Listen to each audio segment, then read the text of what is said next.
Assalamualaikum warahmatullahi wabarakatuh. Halo semuanya, perkenalkan saya Lili Amelia dengan NIM 210210124. Baiklah, di sini saya ingin mempresentasikan hasil video materi dengan tujuan memenuhi tugas akhir semester. Disimak baik-baik ya.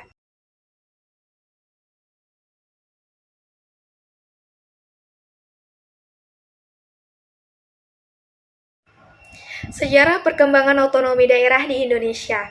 Nah, sebelum itu kita harus mengetahui dulu nih, apa itu definisi dari otonomi daerah.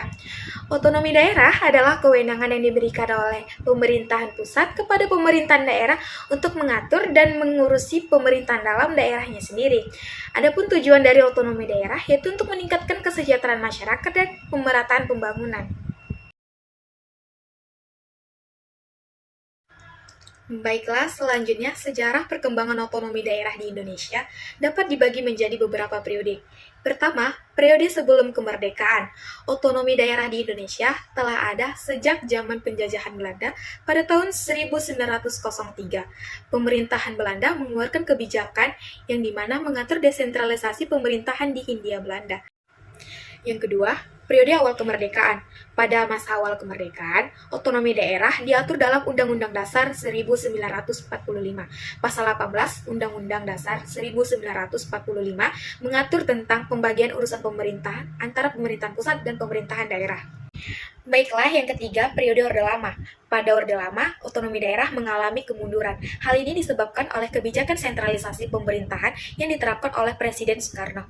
Pada tahun 1959, Presiden Soekarno mengeluarkan Dekret Presiden 5 Juli 1959 yang membatalkan Undang-Undang Dasar 1945 dan kembali lagi ke Undang-Undang Dasar 1945 yang asli.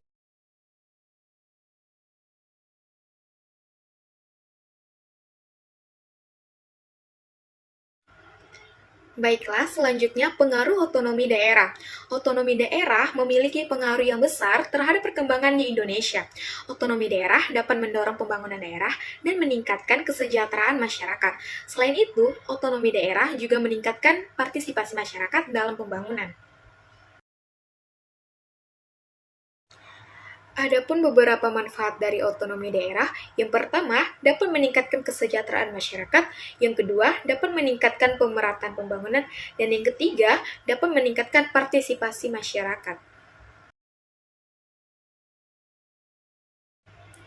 Terdapat beberapa tantangan otonomi daerah di Indonesia. Yang pertama, di tingkat korupsi. Yang kedua, desentralisasi fiskal. Dan yang ketiga, ketergantungan terhadap pemerintahan pusat. Berikut ini adalah gambar terkait tantangan otonomi daerah di Indonesia. Eh, eh, eh, eh, eh, eh, eh, eh. Baiklah, yang terakhir itu ada kesimpulan. Otonomi daerah menjadi salah satu pilar penting dalam sistem pemerintahan di Indonesia. Otonomi daerah juga merupakan instrumen yang efektif untuk meningkatkan kesejahteraan masyarakat dan pemerataan pembangunan. Namun, otonomi daerah juga memiliki berbagai tantangan yang harus dihadapi.